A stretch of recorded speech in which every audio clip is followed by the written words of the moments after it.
Hi, friends. Welcome to my Freedom Over Fascism fireside chat with your friend and mine, Marlon Weems. I want to thank you for us, Marlon, first. Always. And some of you are here live, others, you'll see us on a video replay. And most of the people who will hear this will hear it on an audio podcast. So, welcome to everybody, wherever you are.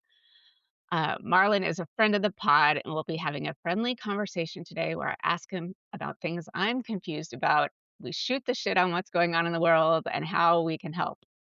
Most of you already know that Marlon is an expert on finance and money and the stock market and taxes and all that stuff that's relatively hazy to me. So I'm glad to have him here to straighten things out. Before I get to our conversation, I want to thank the democracy networks I belong to. I'm a proud member of the Democracy Group and a banner and backbone here on Substack. And I'd like to remind you to subscribe to both me and to Marlon and sign up for a paid subscription if you can for both and either of us. So, fun kind of world we're living in right now, huh? Mm. Um, I would describe it differently, but it's it's, yeah, it's something. It's sure something. You know, beyond the weather and the lack of FEMA, and I know you're having issues with your business and plants surviving a 40-year snowstorm that doesn't happen in the Carolinas. Um, and ice, but one kind of ice in one place and the other kind of ice in another place. Obviously things are getting really hairy. And today I want to talk about, if I say it out loud it sounds really boring, but here's what I hope you can provide some clarity on. There's a bunch of people out there on Substack who talk about soft secession, which I like to call assertive federalism. um, And they talk about, well, what if the blue states stop sending tax money to the feds until the feds fund the thing they're supposed to fund? And at first I thought, oh, well, that's a cool idea because we send so much more to the federal government than we get back. But then I read that the way taxes actually work is that they don't actually fund the government. Um, and I would love it if you okay, so here's what I heard. You could tell me whether it's a bunch of everyone's calling each other's stuff bullshit. So I'm trying to get like a, a clear answer here. So what I understand from William Finnegan, who I had on a couple weeks ago, is that the federal government essentially funds programs. They like create money and they fund the programs. And tax dollars from the states backfill for that. And if the states were to not send it, it's not that the funding would stop, but that uh, inflation would fly really high because the Fed would be creating so much money.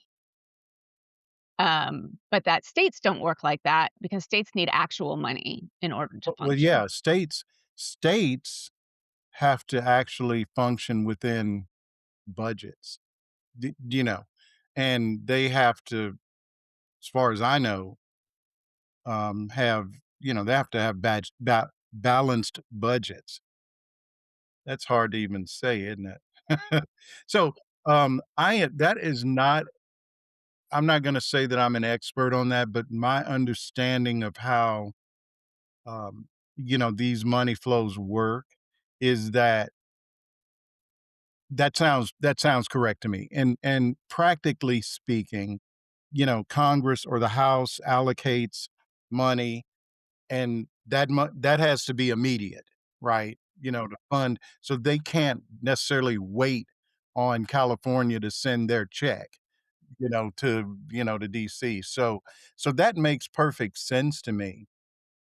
Um, the only part I'm kinda thinking about is, the inflation aspect of it because, um, the Fed also controls what we call money supply, right? Right. So, Maybe we should back up and define money. eh, do we Sorry. have to? Okay, so really nowadays, it's all a function of, everything's digital. It's like, credits and debits on a spreadsheet almost. I mean, on a Mhm. computer. So what what the feds function, they have what they call this dual mandate, right? This is And part of the it is actual Fed, not just the yeah, federal this is government.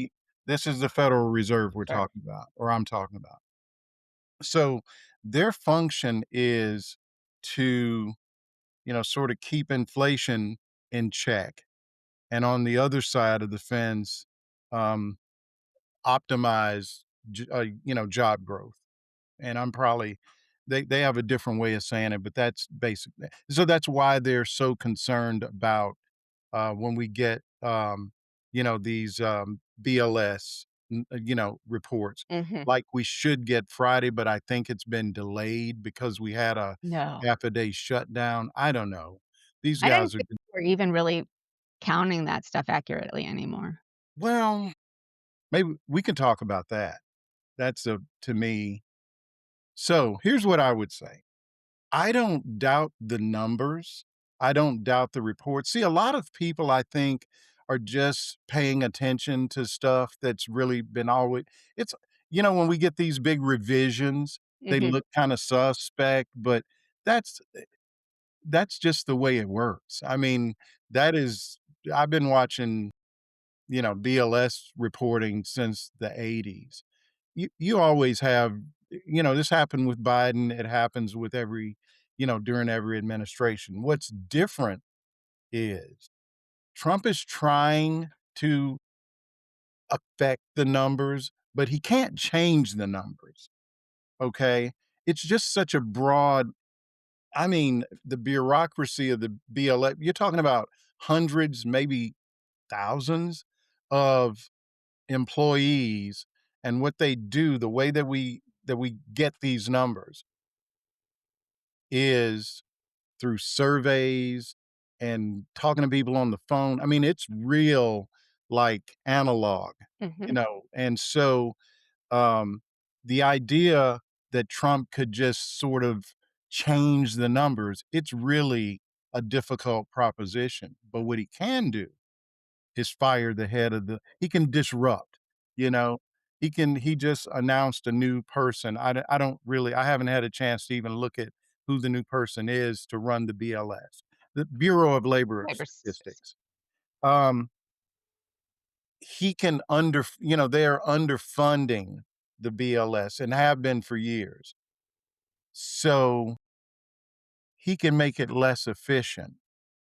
He can do a lot of those kinda similar to what he's doing in other areas, but changing the numbers or making the number I just don't think that that's something that we I just don't think Trump's trying to work that hard, to be that's fair. honest with you. I mean, because what first of all, he doesn't really have the talent pool to come into the BLS and take over the whole thing. It's just too massive of an undertaking.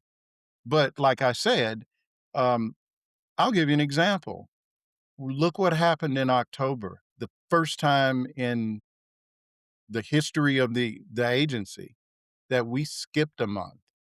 We did not get a report for now, we had subsequent reports because we had that shutdown, but we've had shutdowns before.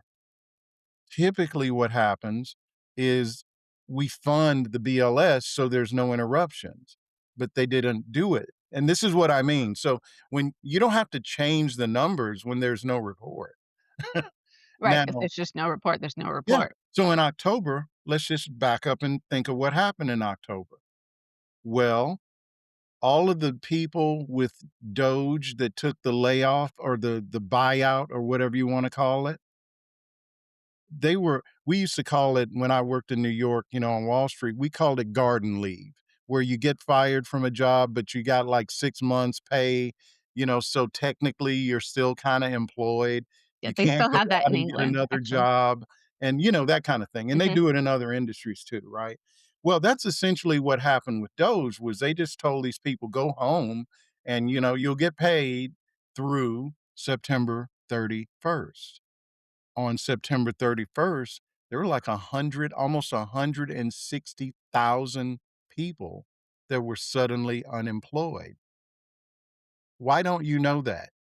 Because we didn't have the October jobs report, okay? The October jobs report would have shown, because it's always looking back. So in October, we would have had September unemployment. We didn't have it. So eventually that stuff sort of filters through. I mean, but honestly, December, we were still kind of figuring out just all the confusion of not having so many different economic reports in October. And then if you remember when the shutdown was actually over, there were piecemeal. I'd never seen it happen. I don't think it's happened before, where we had piecemeal numbers and numbers reports that were late and delayed. And so that's part of the reason why the Fed sort of froze on interest rates, because they didn't know where the hell the economy was, because they didn't know, are jobs getting worse? Is unemployment getting worse or better? Or is inflation getting worse or better? No way to know. If you're not getting CPI and you're not getting unemployment, you're not get you see, so that's the way. You don't have to change the numbers when you're causing things like that to happen. You just have to change the Yeah. way it's reported. Everything with Trump is disruption. Right. Everything is disruption. Well, and that's what a lot of people, out here in, Save America land are trying to say that we should be doing on the other side is making as much friction as we can whenever we can nonviolently. Mhm. Um, but I wanna go back to this taxes thing because 'cause I'm still perplexed. Um, do you think it's possible for some states to withhold federal taxes, uh, until some such date as they get something in return, like in an escrow account? I've never Or never seen it done before, but I have to believe if California, and see, that's the thing. The blue states are what keeps this damn economy going. right. So, I don't know the mechanism of how it would ultimately work, but I'm hard pressed to think that if California just said, "We're not sending money," that would have to get some that would have to make somebody sit up and go, "What the crap?" The thing to me that Republicans have over Democrats is Democrats never really hit back that hard. It's so frustrating. I'll give you an example of a time that they did just a few months ago. The big, evil genius plan that Trump came up with is we're gonna, redo all these districts in the middle of the 10 year, Mhm. and we're gonna change these districts and we're gonna do all this stuff. And they never really expected Democrats to say, "Well, okay, we'll do it too." Right. It's that easy, and look what happened. It hasn't worked out that well for Republicans. No, and that's why they're talking about They stealing the probably election because it wasn't looking too good.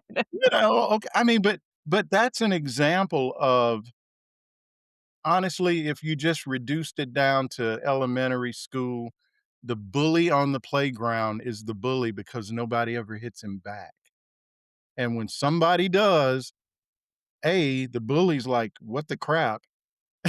And usually it exposes the weakness of the bully, and we don't play that game nearly enough for What? my taste. I I don't understand. Okay, we don't know how to wield power in a strong way or haven't seemed to want to. We keep wanting to play by the rules and keeping civility, at least at the national level. Mhm. And it's different at the state level. Um, and I don't know whether all of the leaders at the national level are compromised, which is possible, or they are risk averse, also possible, or have never played hardball, also possible. But I I just don't get why Congress is sort of just sitting on their hands and aside from a very few people, just letting it all happen. I have a theory, I'd love to hear your theory. and I say this as a person in their 60s. It is we have the core leadership is of a time when Republicans and Democrats, their wives went out, the wives hung out together, they visited, had dinner with each other and all this stuff, right? And I was just talking earlier to some folks, and they're still fighting the last war. They're still reacting to, the world where just being called a liberal was, an affront. And so, the idea that they might get called woke is like just, oh, and they just don't have the right level of fight. I mean, we've got a guy running the Senate who cannot talk to you without a piece of paper in his hand, so he knows what his lines are. And so that's not every Democrat, of course, but No, but the there's an ones awful lot of them that are okay, it's the leadership. it's the It's leadership. the core that is still operating in the '90s, and here we are, And even in the '90s, Newt Gingrich was, like, starting a whole new game, yep. and they didn't know how to react then We either. just have always thought that there would be a return to the mean, the center that really doesn't exist anymore. There's no center. Because how do you meet fascism in the middle? How do you meet racism in the middle? Just They're be a right. The if whole y'all would be a idea of little less racist, we'll vote for your I mean, what? And we're at a point, it's an inflection point where you just have to start saying no to a lot of things, and we just have people, and look, not to ignore what you said, there's certainly some money going on in the background there, that's driving a lot of these decisions, but also that's another problem. They A lot of them are used to raising money a certain way, and when they see, um, Alexandria Ocasio-Cortez, when they see AOC out there raising tons of money, but she's going around the system that they all rely on. They view that as a problem right, well, because they whereas view that as she's taking money away from people who really need it. That Wall Street Journal actually wrote an article about this. I wrote an essay, I don't know, 3 or 4 months ago, where, um, Marcy Kapture, I think she's in Ohio in the House. She in a close race, and then they sort of compared that against AOC. AOC's raising more money than anybody in the House at the time. I'm sure it hasn't changed. And the thesis of the article was that these darn progressives are making the base of the party give them money when what they should be doing is giving money to these people in the middle so they can win and get independent votes. And my view on that is screw those people. They're the ones that put Trump in office. And I would much rather, and I don't know why Democrats don't do this, I would much rather focus on the, I don't know, third of the country that sat on the couch and watched. and didn't vote at all. I think you've got a much better chance of giving those people if you can give those people a reason to get up and vote, that's how Democrats really win. No, I totally get I mean, I completely agree with you. I was at a conference and people were talking about how demo even within the Democratic Party, they're viewed as too liberal and they really need to move to the center. And I'm thinking, like, what's the center? Really? You think there's a difference between like someone who believes in human rights and somebody who doesn't? There's no middle Right. It's the there. silliest thing, and I don't know why Democrats don't respond to that whole framework, that framing, because it's silly. I It's want you to completely have silly, but they haven't even started using the word fascism until very recently. And I know. even then, it's only a couple of people. So we're not even naming what's going on. How are we gonna respond to it in any useful way? Well, I mean, Um, think about it, Stephanie. Okay, how have we allowed being woke? So, I don't know, being smart, uh, being an expert in something, wanting people to have health care, I don't just these Respecting basic other human things. beings, right? Yeah, we've just allowed Republicans to frame all these sort of basic things as being woke or DEI or I don't know, something. And I say we non-fascist people, the folks we're depending on to speak for us just don't do a very good job of it. And the ones that do, I use AOC as an example because I think she's the best athlete we've got in Yes, I terms of agree. communicating. And I don't just mean, out when she's, doing a rally. Um, Lately, I have watched her in some of the hearings. I saw one the other day where she was questioning the CEO of CVS, and he did not like it. But there's no grandstanding. She's just prosecuting the case of why do we have these monopolies like this for healthcare? Right, I saw that where she was like the vertical Yeah, yeah. CVS owned the entire They own the vertical. whole food chain, all the way from you seeing the doctor to you getting your prescription filled to where, to the price of the drug. And it's like, who thought that was a good idea? Well, free market capitalism's kind of and I take part of the blame. I used to didn't do policy. I just sold the doggone securities. That's all I did. I was just following orders. You're gonna go with that one, right, Yeah, Marla? I was just following orders. I was just running a trading desk. That's all. Yeah. Well, I mean, obviously, money is the root of all of the policy problems. I mean, the whole idea that money in politics is so prevalent. Um, that seems like such a no-brainer, and we spend so much time railing against it. And I feel like, okay, that's a given. Let's move on in some ways. Like, Yeah.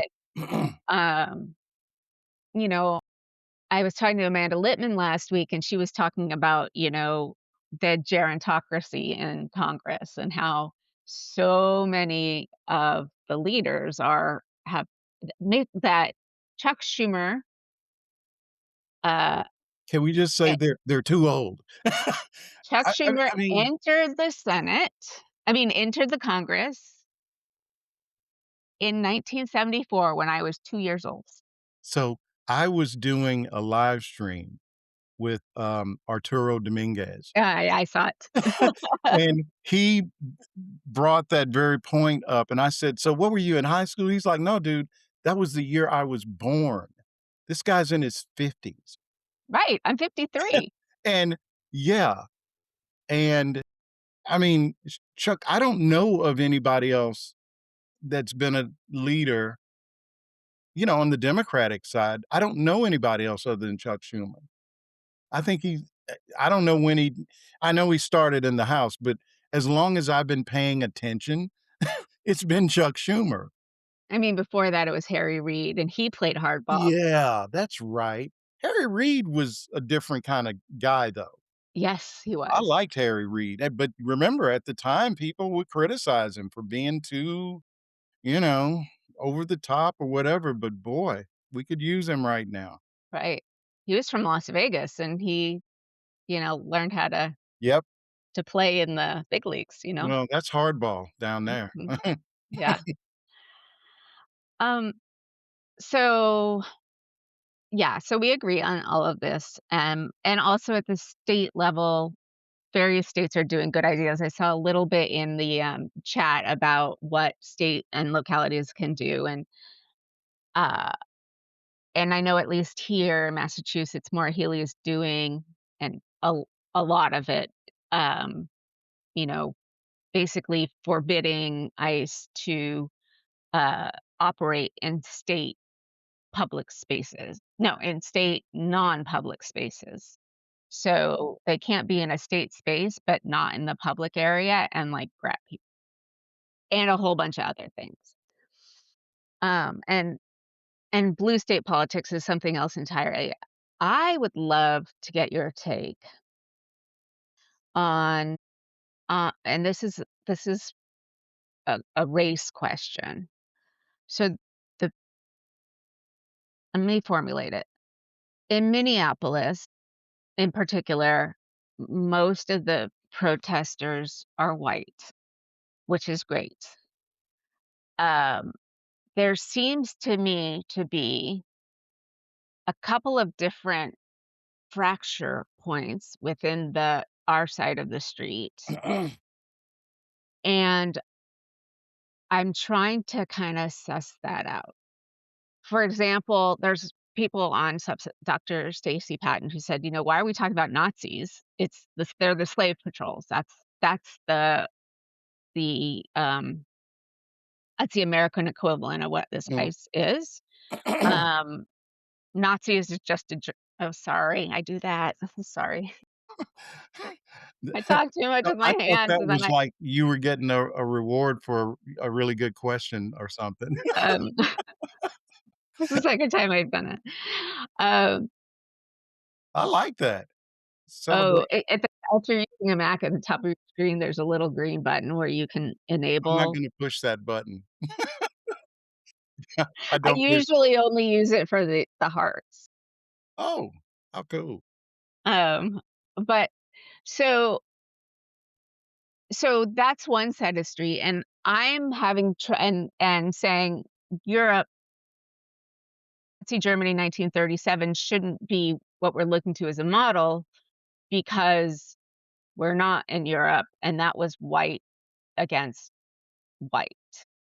And I am thinking, and next week I'm gonna talk to Rabbi, Sandra Lawson, who's Black and Jewish, and another person, but I am having trouble understanding why it can't be both. I don't see anybody saying this is the slave patrols who also, like, talk about it being parallel to Nazi Germany, nor do I see many people who talk about 1937 Nazi Germany talking also about, uh, the American South and the Mhm. whole history of anti-Black racism and slavery and all of that stuff. Um, is it really a fracture, or is it me just not looking hard enough? I think it's, we don't know our history very well. So what I mean by that is everything you've said is historically accurate, I guess. But what gets glossed over is, okay, so where did the Nazis get the idea? They Well, got it yeah, they got it from Jim Crow. literally. I went to the University of Arkansas. Um, I wish I'd known you were gonna ask me this. I'll post it in the chat or in, Mhm. on notes.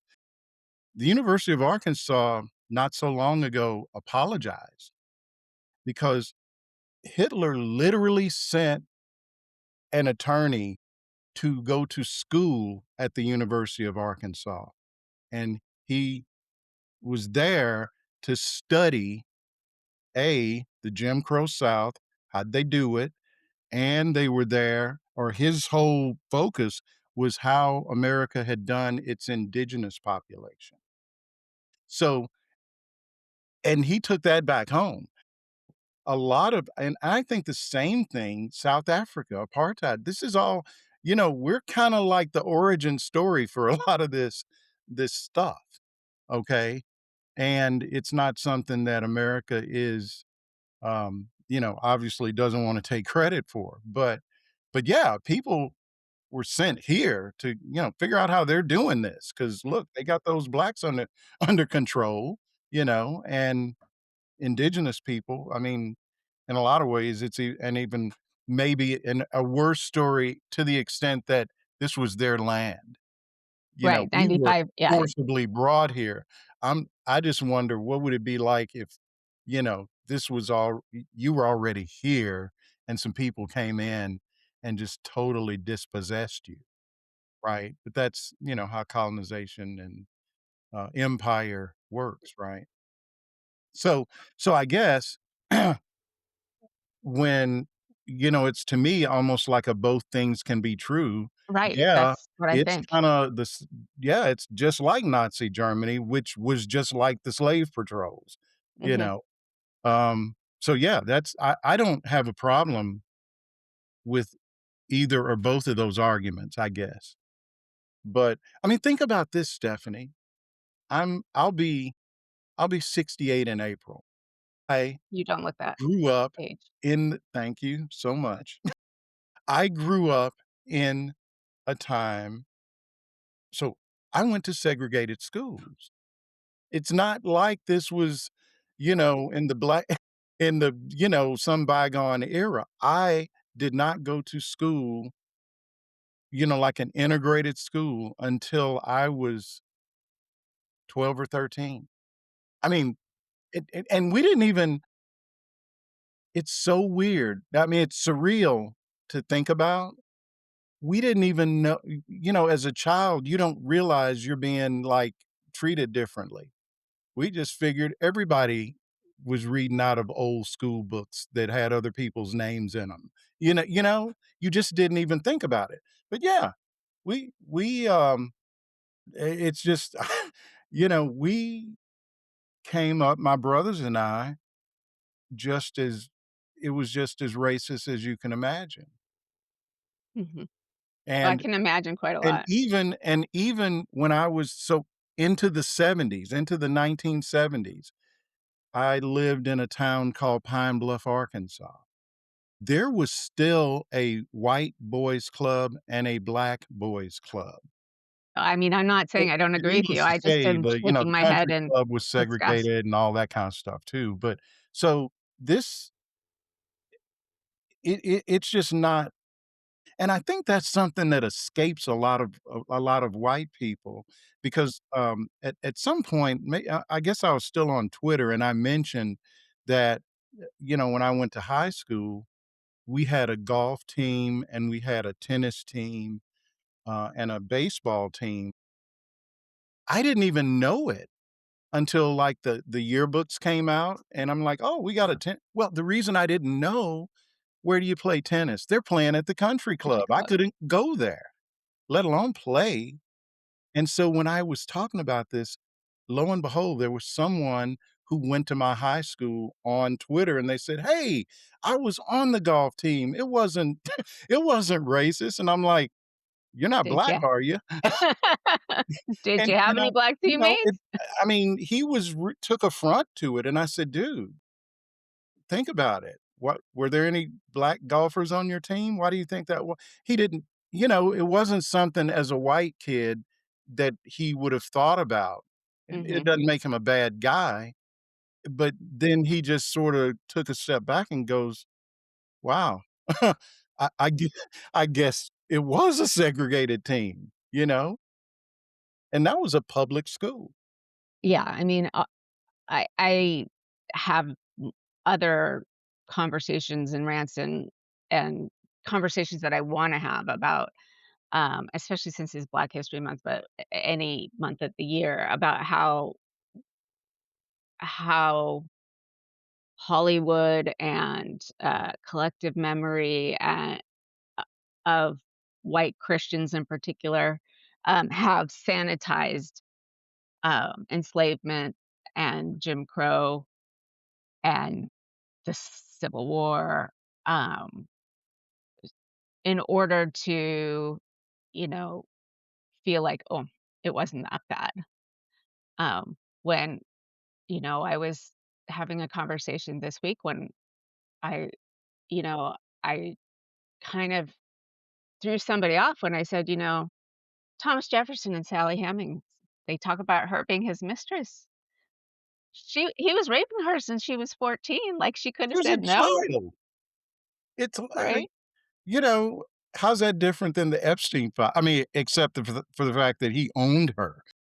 Right, and I that mean, he was particularly raping her to create more children that he could own, and he's the one that came up with the whole, "Well, if we can't import them, we need to make them." Uh, wow. to keep our wealth. There's a whole he wrote a whole treatise on Well, I this. mean, when you stop and think of just again, I mean, I mean, he's just creating inventory for, and literally birthing wealth, you know? Uh, I get people occasionally that try to make the comparison, and it's really yeah, it's kind of a red herring. Oh, well, other countries had slavery too. Slavery is as old as people, Right, but until America sort of perfected it, it was always based on, who lost the war? Who were the losers? And the losers, okay, and it was not always permanent. And it right, it was begs you reversible. and it's certain yeah, you could buy your way out of it. You could, servitude and maybe there's, X number of years and you're done, but it never was hereditary where it passed on, to your children and their children and so on. And the other part that's interesting, um, I never thought of this until I read the 1619 Project. And there are different chapters about different aspects of this history. They changed how lineage works, you know, like you inherit through your father, right? Mhm. And in Europe, think about it, women really could not inherit. Well, for slavery, they changed it so that instead of the father, it was the mother. That way, the white father who's raped this woman could not be held responsible. That child could not inherit. I mean, that's freaking deep if you think about it. Fun fact, Judaism, being Jewish, hel according to Jewish law, flows through the mother. Hmm. I did not know that Because about yes, Judaism. I did know, I mean, in a lot of the indigenous cultures, it's the same, the matriarchal. The Cherokee Nation, I think, yeah, is that way. but for different reasons. The reason that Judaism is you're Jewish if your mother is Jewish, it's the other things go through the father, is you know who the mother is You there was a lot yeah, for the exact you same know reason. or as we used to say in Arkansas, mama's baby, daddy's maybe.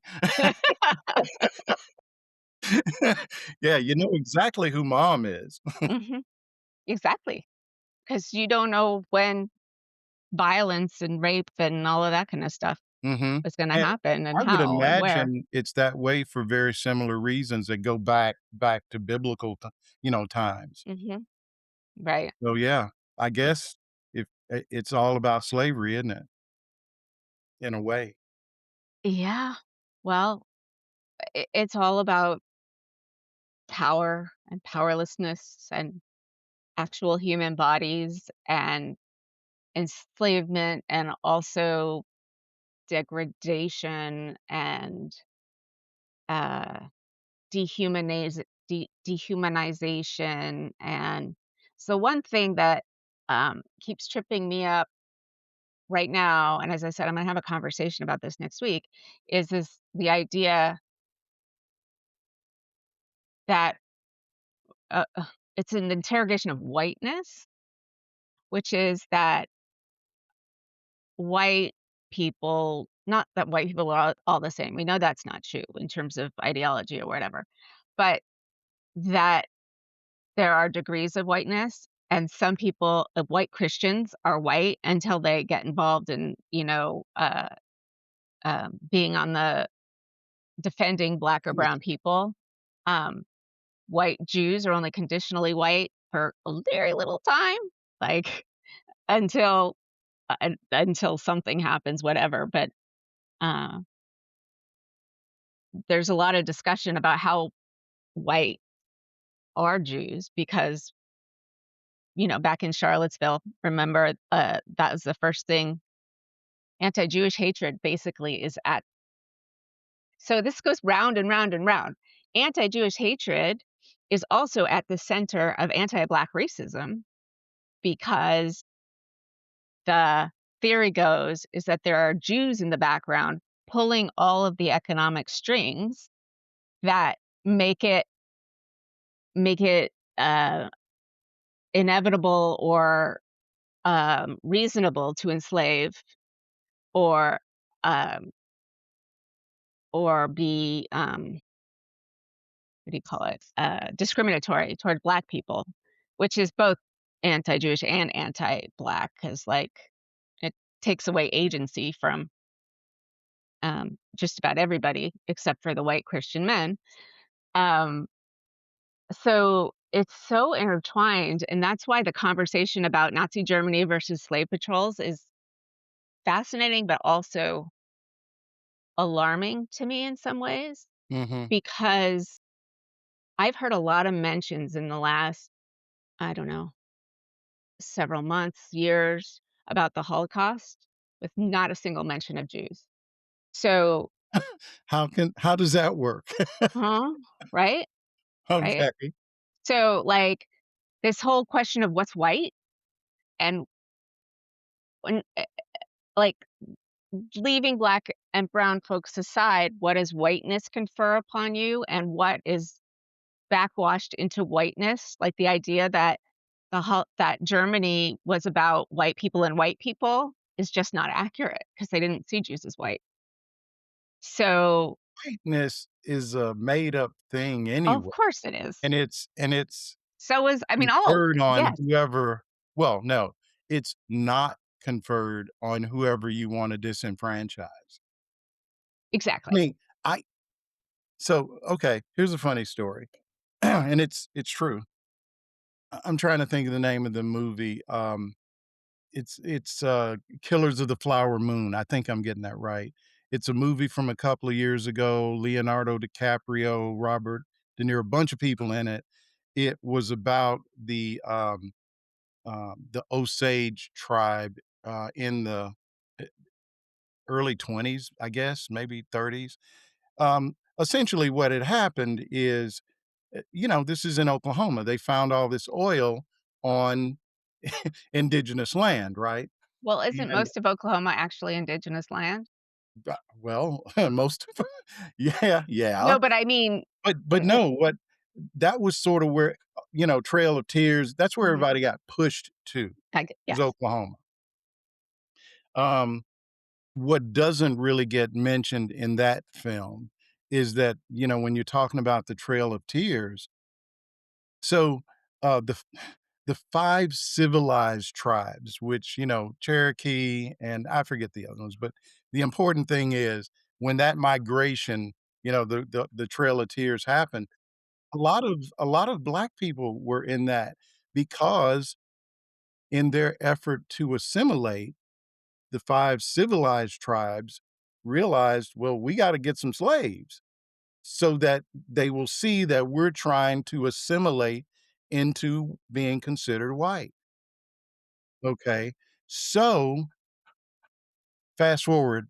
to, the time that this move so you've got a tribe of people that by virtue of just sitting on top of all this oil are filthy rich.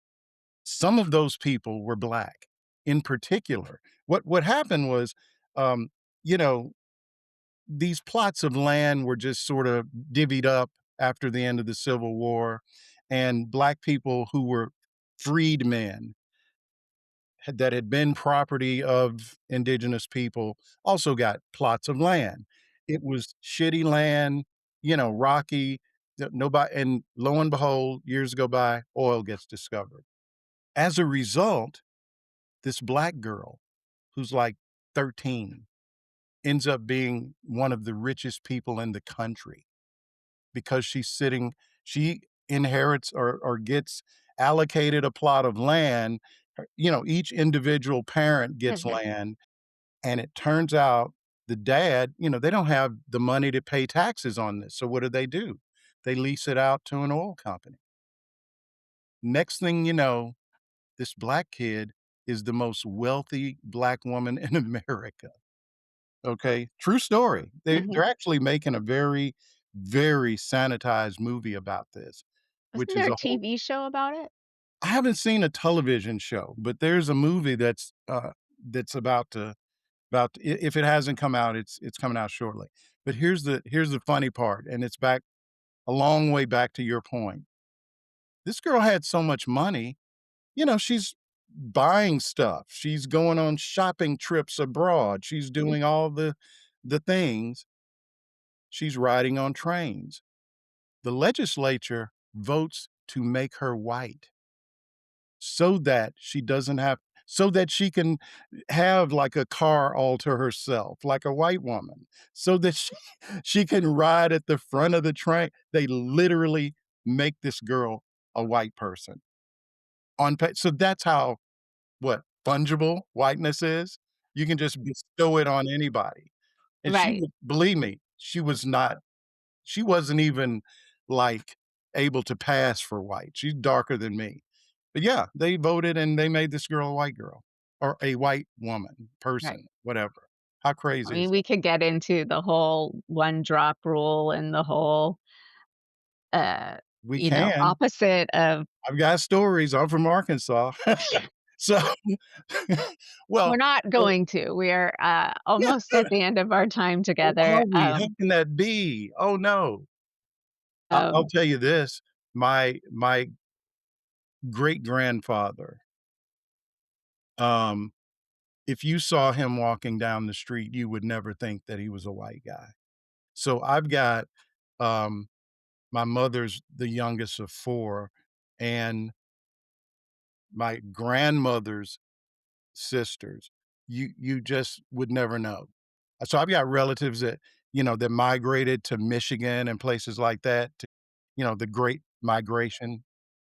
And when they would come for the family reunion, it was so confusing to people that would because you got all these people and half of them are like me, and the other part is like blue eyes, blonde hair, just not and they're all from the same, lineage, but, it's funny how the genetics work. I it mean, but is. that lets you know, right? I mean, so what's white? Yeah, white's an idea. And I haven't been following the chat. There's probably some, uh, good stuff in there. Um, and there was no concept of race in the ancient world. No, but it was different. Yeah, I I mean, mean, like I said, it was if you lost the war, guess what? You're a slave, and, I mean, the idea of free labor as like sort of the driving principle for a business model, which essentially is what America is. It's a business model, right? If you think about yeah. it at the core, right? Well, yeah, And the so, core I mean, the first colonies were businesses. yeah, I mean, so that's how you end up with it's not an accident that the South is poor because the entire business model of the South depended on free labor, And right? extraction. Mhm. Mhm. and or, you know, at will. That's why think about the whole concept of at will employment. That's what drives, folks not getting paid. Okay, we have to think about something that's not quite as dep so anyway, happy things. I got to talk to you. Well, same here, back at you. This community is, I think, one of the most unexpected things that It happened to is, me isn't it? last year. I think a year ago, we didn't know each other, not even 6 months ago, maybe. I think I started being aware. I think it was just coalescing really at that point, Yeah. but, in August, maybe? Something Yeah, like we that? talked before, it's been a few months ago. You Right, have to but then be. there's Walter, and then there's Nick, and then there's Yep, Arturo, and then there's like, it's kind of amorphous and globulous, blob-like, but it's a community, it and is. This is how we win. this is how we win. This is how we win. So, thank you all, 298 people in the chat. That may be a record for me, and not for you, I'm sure. I think it probably is. We're a good team. They came We're to a see good us both. team. We gotta do this more often, Marlon. Absolutely, anytime. Alright. Alright, take care. Bye, everyone in the chat. This is how we win. It is. Thank you for listening to Freedom Over Fascism. You can find us online at www.freedomoverfascism.us. Please become a subscriber, and if you have the means, please support us with a paid subscription.